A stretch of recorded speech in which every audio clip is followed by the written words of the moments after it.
संयुक्त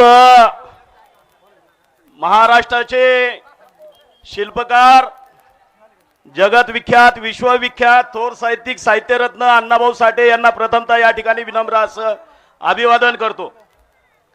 भारतीय सशस्त्र क्रांतीचे आद्यजनक आद्य क्रांतिगुरु लौजी वस्ताद यांनाही या ठिकाणी विनम्र असं अभिवादन करतो। भारतीय राज्यघटनेचे शिल्पकार बोधिसत्व परमपूज्य डॉक्टर बाबासाहेब आंबेडकर यांनाही विनम्र असं अभिवादन करतो। या ठिकाणी या राज्यामध्ये या देशामध्ये मातंग समाजाने आजवर अनेक चळवळीमध्ये आपलं योगदान आणि बलिदान दिलेलं आहे।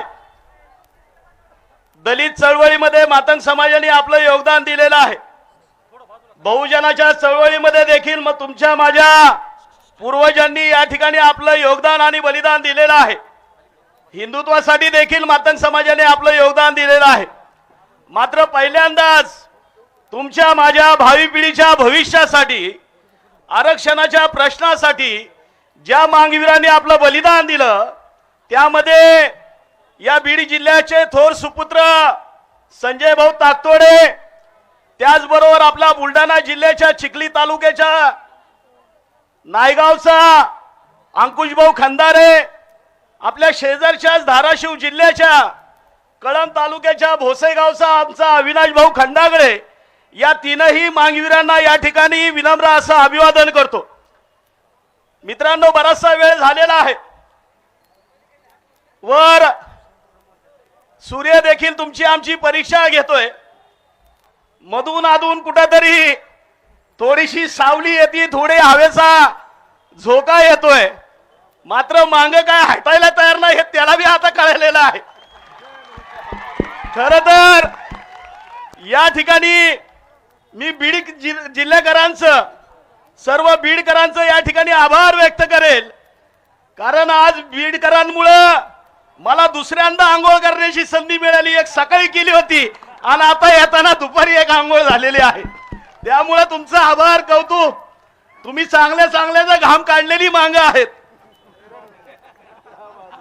आता मात्र आपल्या भावी पिढीच्या भविष्यासाठी आता ह्या व्यवस्थेचा आणि ह्या जातीवादाचा घाम काढायचा, एवढं मात्र लक्षात असू द्या। आजवर मातंग समाजाने आपलं योगदान दिलेलंच आहे। संपूर्ण राज्यभरामध्ये प्रत्येक जिल्ह्यामध्ये मातंग समाज आता बाहेर येऊ लागलेला आहे। आजपर्यंत पिढ्यानपिढ्या आम्ही इतरांसाठीच लढत आलो की देश पारतंत्र्यात गेला, देशाला स्वतंत्र करण्यासाठी आम्ही लढत आलो की देश स्वतंत्र झाल्यानंतर या ठिकाणी मग ज्या ज्या चळवळी झाल्या या प्रत्येक चळवळीमध्ये योगदान देतच आलो की आज सगळी काही परिस्थिती असताना मांगाने आज सगळ्यांचं चांगभलं केलं। हिंदूंचं चांगभलं मांगानीच केलं, बहुजनाचं चांगभलं मांगानीच केलं, दलिताचं बी चांगभलं मांगानीच केलं ना। पण मांगाच्या चांगभल्याचं काय? ज्यावेळी आमची वेळ आली आता विरोध व्हायला लागलाय।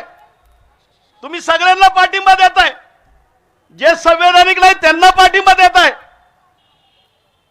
अरे पण या लहान मोठ्या मधव्या भावानी काय तुमचं घोडं मारलंय? मिळू दे की त्याला। काय परिस्थिती आहे? का विरोध चाललाय? वस्तुस्थिती जर बाहेर आली, फार भयानक वास्तव आहे बांधवांनो। 2007 ते 2013 पर्यंत मी शासकीय सेवा केलेला मांग आहे। बापाच्या जागेवर नोकरीला लागलो। नोकरी करत असताना 2006 ते 2013 पर्यंत संपूर्ण राज्याचा डाटा जमा केला। जे बदर आयोग म्हणतात ना, बदर समिती आलीच नाही, बदर समिती दिसलीच नाही। अरे कशाला दिसली पाहिजे? हे काय मराठा आरक्षणाचा विषय आहे का? हा काय लिंगायत आरक्षणाचा विषय आहे का? हा मुस्लिम आरक्षणाचा विषय आहे का? ज्यांचा डेटा नाही आहे सरकारकडे, बटनावर सगळी माहिती मिळते ना।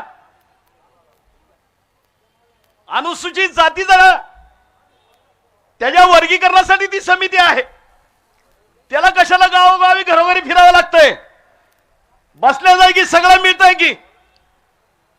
त्यांनी आदेश काढले प्रत्येक कार्यालयाला. मग महाराष्ट्र राज्यामध्ये असलेल्या सेंट्रल गव्हर्नमेंटचे केंद्रीय जेवढी काही खाती आहेत, मग ते रेल्वे खातं असेल, पोस्ट खाते असेल, LIC असेल, सगळी खाती, या प्रत्येक खात्याचा डेटा काही मिनिटांमध्ये उपलब्ध होतोय ना.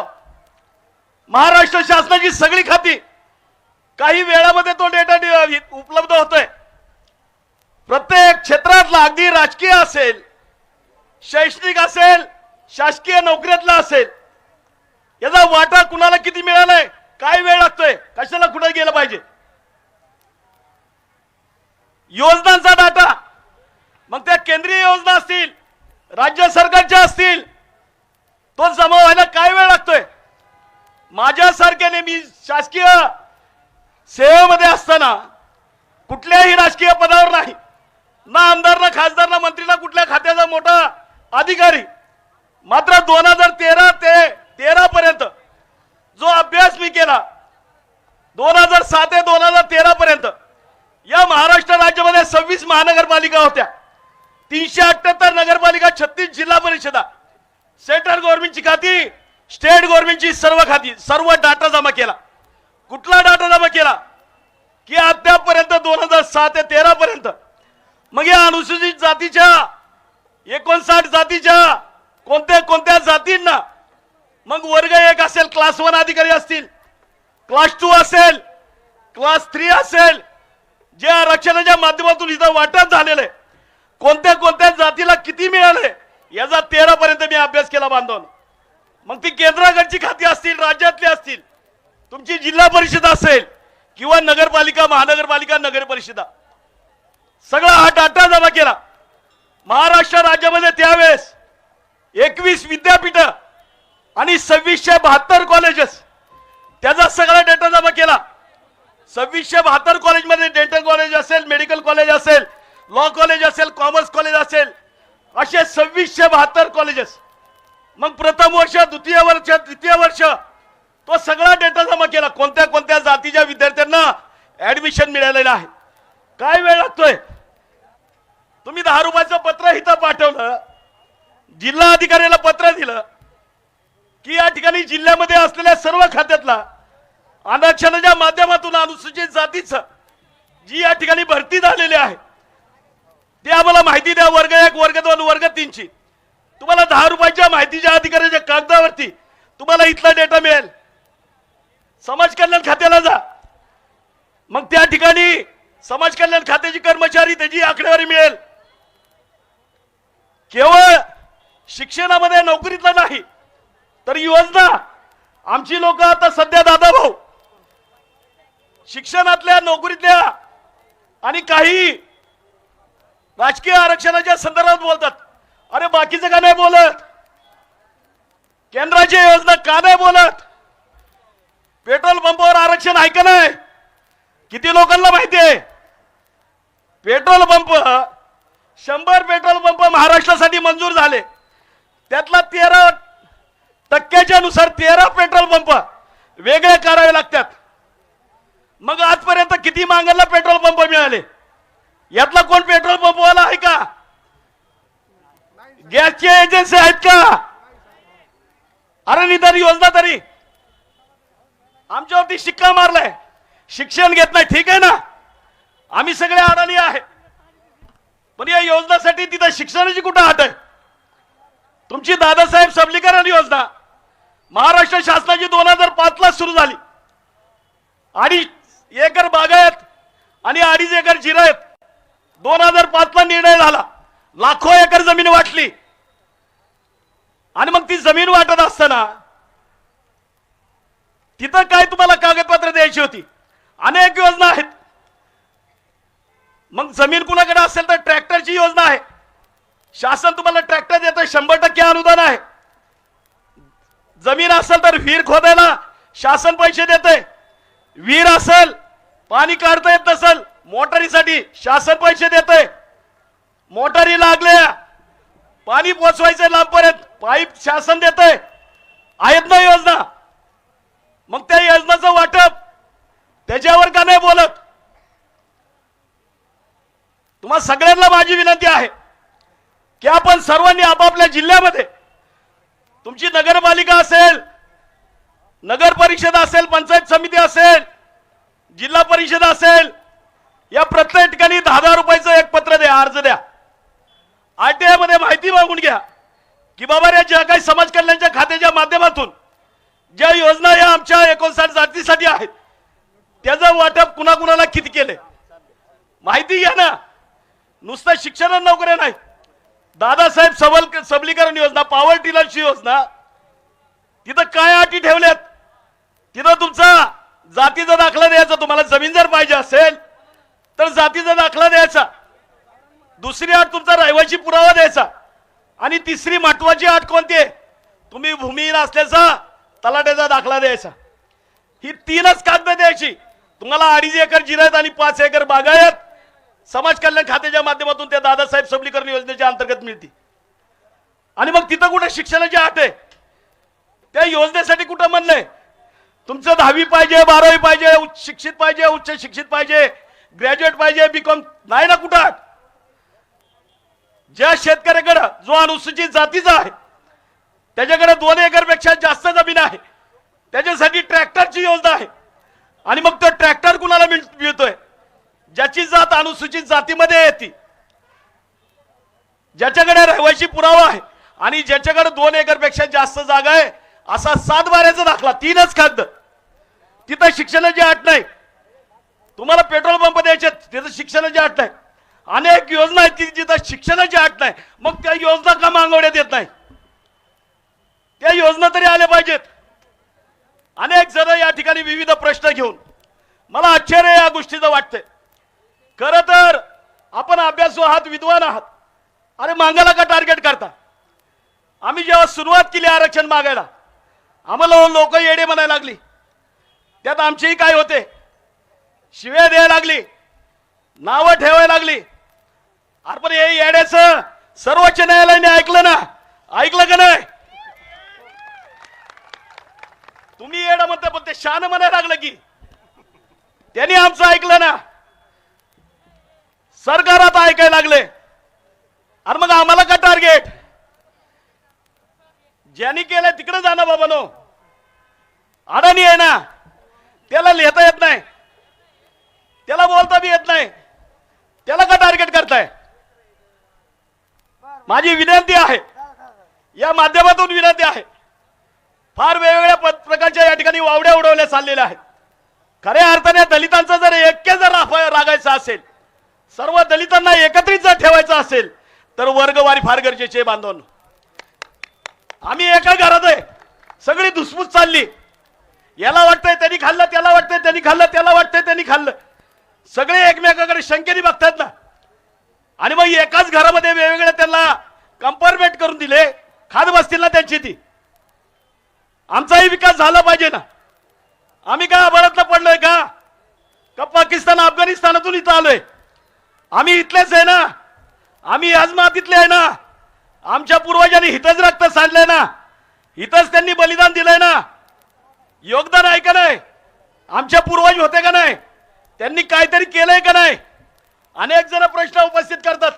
अरे बाबा, लवजी वस्ताद जर नसते तर हा देश बी स्वतंत्र झाला नसता. हो, हा देश बी स्वतंत्र झाला नसता. इतिहास जरा व्यवस्थित वाचून बघा. तुम्ही कुठली पुस्तकं वाचलीत मला माहित नाही, माझ्याकडे आहे ना. तुम्हाला 100 वर्षापूर्वीची पुस्तकं मी दाखवतो ना, ज्याच्यामध्ये लिहिलंय लवजी वस्ताद बाप होते. मी देतो ना पुरावे. या ना, समोर या. नाही 100 वर्षाच्या पूर्वीचं तुम्हाला पुस्तक दाखवलं, मांगाची अवलाद सांगायचं नाही, परत दिसायचं बी नाही. कशाला प्रश्न उपस्थित करताय? साहेब थोडा वेळ ऐका, चांगलं मार्गदर्शन आहे. तर या ठिकाणी आपण बरं का, तुम्ही नका टेन्शन घेऊ साहेब, मांगाचं टेन्शन घेऊ नका. आता मांग स्वतःचं टेन्शन घ्यायला लागलाय, त्यामुळं आता आपण कुणी टेन्शन घ्यायचं नाही. तर त्यामुळं या ठिकाणी आपण इतिहास वाचला पाहिजे. मला त्यांच्या ज्ञानाविषयी फार अत्यंत आश्चर्य वाटायला लागले. अरे काय मांडणी करताय बाबानो? विद्वान बोलताय, उच्च शिक्षित बोलताय, अरे मग या अडाणीच्या का नादाला लागलाय? आम्हाला हे शिकवलंय का? आता मी त्या खोलात जाणार नाही. आम्ही ज्या प्रतिज्ञा या ठिकाणी घेतलेल्या आहेत, एकच प्रतिज्ञा सगळ्यात महत्वाची, मी कुणाचीही निंदा करणार नाही. का करताय? का निंदा करताय? खरे आम्ही डॉक्टर बाबासाहेब आंबेडकरांची जर अनुयायी असेल, काय त्यांचं स्वप्न होतं? काय स्वप्न होतं? ज्यावेळी आरक्षणाची सुरुवात झाली, त्यांनी सांगितलं सगळे भाऊ एका घरात 59 जाती 58 जाती अनुसूचित जातीच्या घरामध्ये सगळे जण व्यवस्थित खात बसा. आम्ही बसलोय ना, आम्ही त्याच घरात बसलोय. केंद्र असेल, राज्य असेल, जिल्हा परिषद असेल, पंचायत समिती असेल, सगळ्या योजना घरात आहे ना, पोती भरून ठेवलेत. अरे पण त्या पोत्यातलं या मांगाला काय भेटतंय का नाही बघा ना बाबानो. कुणीच बघायला तयार नाही. मी ते खोलात जाणार नाही, नंतरचा मी काळ सांगणार नाही. आपण त्याचा विचार केला पाहिजे. आपण विद्वान आहात, आम्ही त्याच घरात आहे ना. आपण खायलाच भेटत नाही, करायचं काय? आमच्या पूर्वजांनी योगदान दिलंय ना बाबा. आम्ही काय आभाळातनं पडलेली जमात थोडी आहे. आम्ही इथलेच भूमिपुत्र आहोत ना, ह्याच मातीतले आहे ना. आणि मग या ठिकाणी आद्य क्रांतिगुरु लवजी वस्ताद साळवे असतील, साहित्यरत्न अण्णाभाऊ साठे असतील, त्यांच्यावरती तुम्ही टीका करताय. लाजा वाटत नाही? काय परिस्थिती आहे? लवजी वस्ताद साळवे या देशाच्या 7 पिढ्यामध्ये तुम्हाला सांगतो बांधून, असा होणे नाही बरं का. लवजी बाबासारखा होणे नाही. ज्या काळामध्ये 4-4, 5-5, 8-8, 10-10 बायका करायच्या ना, त्या काळामध्ये 25 नोव्हेंबर 1817ला या मातंग कुळातल्या या पठ्ठ्याने शपथ घेतली. कुठं? खडकीच्या रणांगणामध्ये आपल्या राघोजीच्या देहाशेजारी समाधीजवळ शपथ घेतली. काय घेतली? जगेंतर स्वराज्यासाठी आणि मरेंतर स्वराज्यासाठी. जोपर्यंत या शनिवारवाड्यावरचा युनियन जॅक खाली उतरून तिथं भगवा चढवणार नाही छत्रपती शिवरायांचा, तोपर्यंत मी लग्न करणार नाही. बांधवांना मला एक क्रांतिकारक दाखवा, एक जण दाखवा ज्यांनी या प्रकारची शपथ घेतली. नुसती शपथ नाही घेतली. 17 फेब्रुवारी 1881, वय वर्ष किती? 86 वर्ष. कुठल्या राष्ट्रपुरुषाला, कुठल्या क्रांतीवीराला, कुठल्या समाज सुधारकाला एवढं आयुष्य मिळाले? 86 वर्ष जगले ना. शेवटपर्यंत, शेवटच्या श्वासापर्यंत लग्न केलं नाही. हो, लग्न केलं नाही. लवजी वस्तादांचं तालीम उभी केली त्यांनी. जी 25 नोव्हेंबर 1817 शपथ घेतली, ती शपथ पूर्ण करण्यासाठी भाऊ या देशात ब्रिटिशांना हद्दपार करायचंय. काय केलं पाहिजे? त्यांनी पुण्याच्या गणपेठला तालीम उभी केली बांधून, स्वतःच्या हाताने तालीम बांधली. त्या तालमीमध्ये तुम्हाला सांगतो कशी तालीम होती. इथं बी तालमी असतील की, तालमी बघतोय का नाही? अनेक जण तालमीत जात असतील आमचे बांधव. कशा तालमी घेतल्या? त्या तालमीमध्ये पैलवान घडवले जातात, डावपेच शिकवले जातात, कुस्त्याचे जोर बैठका मारायचं शिकवलं जातं. पण या देशाच्या बापाची तालीम, लवजी वस्तादाची तालीम कशी होती? कशी तालीम होती? नुसते पैलवान नाही, नुसते पैलवान नाही, तर त्या तालमीमध्ये महात्मा ज्योतिबा फुलेंसारख्या समाज सुधारक, सावित्रीबाई फुलेंसारख्या समाज सुधारिका या त्या तालमीतून घडल्या बांधवनो. त्याच तालमीतून केरू नाना छत्रे असतील, वासुदेवराव गोवंडे असतील, सदाशिवराव गोवंडे असतील, त्याच तालमीतून वासुदेव बळवंत फडके असतील, लोकमान्य टिळक असतील, गोपाळ गणेश आगरकर असतील. अहो कसली तालीम होती? त्याच तालमीतून एका बाजूने अनेक समाज सुधारक आणि त्याच तालमीतून अनेक क्रांतिकारक. अशी तालीम कुठं आहे का? ही आमच्या लवजी बाबाची तालीम होती. अनेक क्रांतिकारक घडवले, समाज सुधारक घडवले. अहो या दिसला सुद्धा नसतं. देश स्वतंत्र करण्यासाठी जी सगळ्यात पहिली मुहूर्तमेढ जर कुणी लावली असेल तर ती या देशाच्या बाबांनी आद्य क्रांतिगुरु लवजी वस्ताद साळवेंनी बांधवलं. आम्ही कधी बोललोच नाही. आम्ही लोकांचं ऐकत बसलो. ऐकलं ना बाबा? आम्ही कुठे त्यांना नाव ठेवतोय? आम्ही कुणाला नाव ठेवलेत का कधी? आम्ही कुणाचा अनादर करत नाही. कुठला बी देव असो, तो कुठल्याही धर्माचा असो, मांगाने कधी कुणाला अनादर केलाय का? कुठलाही राष्ट्रपुरुष असो, आम्ही कधी अनादर केलाय का? नाही ना. मांगाच्या रक्तात गद्दारी नाही बांधून, मांगाच्या रक्तात गद्दारी नाही. आणि मग एवढं सगळं काय असताना या ठिकाणी आज ज्या परिस्थिती या ठिकाणी महाराष्ट्र राज्यामध्ये उद्भवलेल्या आहे, बराचसा वेळ झालेला आहे आणि खूप दुरून लांबून लांबून आपण या ठिकाणी आलेला आहे. आपला अंत मी किती पाहायचा, त्यामुळे मी जास्त वेळ घेणार नाही. या ठिकाणी खऱ्या अर्थाने मला वाटतंय हा मांगाचा सगळ्यात मोठा पहिला मोर्चा असेल. जय लवजी. पण तुम्हाला सांगतो माझ्या मायमाऊल्यांनो, तुम्हाला शपथ आहे, तुम्हाला शपथ आहे, एवढी एकच संधी आहे बरं का.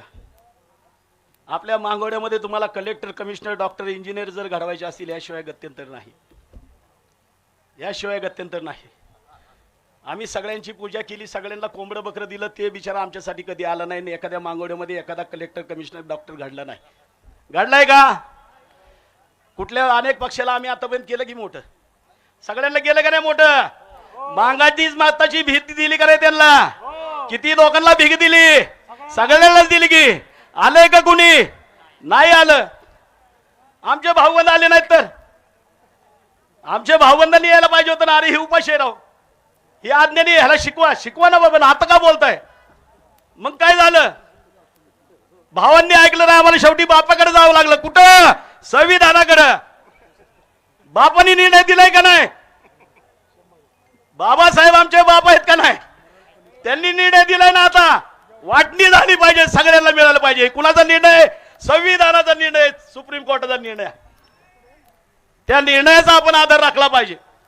या ठिकाणी तुम्हाला सगळ्यांना माझी कळकळीची विनंती आहे, हा शेवटचा मोर्चा नाही बरं का, हा पहिला मोर्चा. एवढं लक्षात असू द्या. आता कोयते फेकून देण्याची ही पहिली वेळ आली बरं का. मी ज्या पुण्यात येतोय ना, तिथं कोयते गँग लय फेमस आहे, माहिती आहे का? हा. आणि अनेक जिल्ह्यामध्ये कोयत्याची दहशत आहे. पण ह्या जिल्ह्यातल्या कोयत्याची दहशत का नाही राव? सगळ्यात जास्त कोयते इथंच आहेत का नाही? बीडमध्ये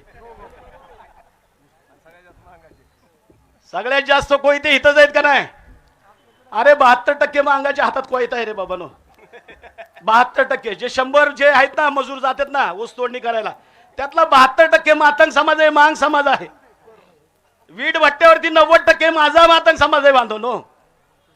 शेतामध्ये मजुरी करायला तिथं 80%च्या वर मांगच आहे. ती की तुमच्या शहरामध्ये, नगरामध्ये घाणगाड्याला मांगच आहेत ना बाबानो. येऊ दे ना आमचे बी दिवस. आता कोयता आपल्याला फेकून द्यायची वेळ आलेली आहे. आपल्या भावी पिढीच्या हातात जर तुम्हाला कोयता द्यायचा नसेल, माझी पाया पडून तुम्हाला विनंती आहे बांधवनो, स्वस्त बसू नका. जेव्हा जेव्हा इथले आयोजक तुम्हाला बोलवतील, वेळ कुठली का असना, ऊन असू, वारा असू, पाऊस असू, काही असू, तुम्ही बिलकुल कुठली हायगाई करायची नाही. कारण सांगत बसू नका. आता माझ्या पोटात दुखतंय, मला कामाला जायचंय, मला शाळेला जायचंय, मला कॉलेजला जायचंय, बिलकुल त्या भानगडी चालणार नाही. आता वेळ आहे. आता या ठिकाणी आपल्याला बाहेर रस्त्यावर येण्याची वेळ आलेली आहे बांधून. मी अनेक नेत्यांना विनंती केलेल्या आहेत की आता आपली दुकानदारी थोडे दिवस बंद ठेवूया. ठेवायची का नाही? आपल्या संघटना जरा कुलूप लावून ठेवू ना. मांगासाठी ते गरजेचं आहे ना. मी सगळ्या कार्यकर्त्यांना सांगितले, बाबा रे लवजी शक्ती सेना लॉक करून ठेवा. जोपर्यंत इथं मांगाचं चांगबल होत नाही तोपर्यंत ती बाहेर काढू नका, आहे का नाही? हे महत्वाचं आहे ना. एक चांगलं चित्र आहे तुम्हाला सांगतो बांधवांनो, माझ्या मायमाऊल्यांनो, खूप चांगलं चित्र आहे राज्यामध्ये. मांगाचे दिवस येणार आहेत. अनेकांनी प्रयत्न केले थांबवल्याचे, पण शेवटी तुमच्याच त्यागातून, कष्टातून हे दिवस यायला लागलेले आहेत. येणारा काळ फार महत्वाचा आहे. या कालावधीमध्ये तुम्ही स्वस्त बसू नका, झोपू नका, शांत बसू नका. आज जे जे कोणी मोर्चा आलेले नाहीत त्यांना सांगा, पुढचा मोर्चाची तारीख कळाली रे, कळाली. बाबा रे मागच्या वेळेस सारखी कारण देऊ नको, पहिलं मोर्चाला चल. घराला कुलूप लावण्याची मोहीम भविष्यामध्ये आपण इथं घेतली पाहिजे. मग तुमचा जिल्ह्याचा मोर्चा असेल, इथल्या तालुक्यात सर्व आयोजकांना माझी विनंती आहे, विलासभाऊ सगळ्यांना, की सर्वांनी इथं प्रत्येक तालुक्याचा मोर्चा निघाला पाहिजे. भले किती का लोक असताना तालुक्याचे मोर्चे काढा, प्रत्येक तहसीलवर जावा, जिल्ह्याचे मोर्चे काढा, आणि त्याच्यानंतर विभागीय मोर्चा, आणि त्याच्यानंतर राज्याचा मोर्चा. अनेकांसाठी गेलोय ना, अनेक वेळा गेलोय. आता थोडे दिवस द्या. अंतिम टप्प्यामध्ये हा लढा चाललेला आहे. अमित भाऊ आता मीटिंग मध्ये आहेत, बरेचशा चर्चा वगैरे झालेल्या आहेत. मला येत असताना त्यांचा फोन आला, निरोपही आला. इथं मगाशी त्यांनी आपल्याला संबोधित देखील केलेला आहे. मात्र निश्चित आज सर्व कुठलाही पक्ष असो, पक्ष कुठलाही असो, संघटना कुठलीही असो, सगळेजण आपल्या समाजाच्या हिताकरता, वर्गीकरणाच्या प्रश्नाकरता सर्वजण एकत्रित आले. त्या सर्वांचं एक वेळ आपण या ठिकाणी टाळ्या वाजवून स्वागत करा. सगळ्यात महत्वाचं या ठिकाणी जे आपापले सगळे आता खूप दुरून दुरून आपण सगळेजण आलेले आहात. अनेकांनी कामं धंदे सगळे आपली मजुरी वगैरे बुडून इथं आलं. तुमचं जेवढं कौतुक करा तेवढं मी स्वतःला धन्य समजतो. शेवटचं आपण आपल्या स्वतःसाठी या ठिकाणी टाळ्या वाजवा.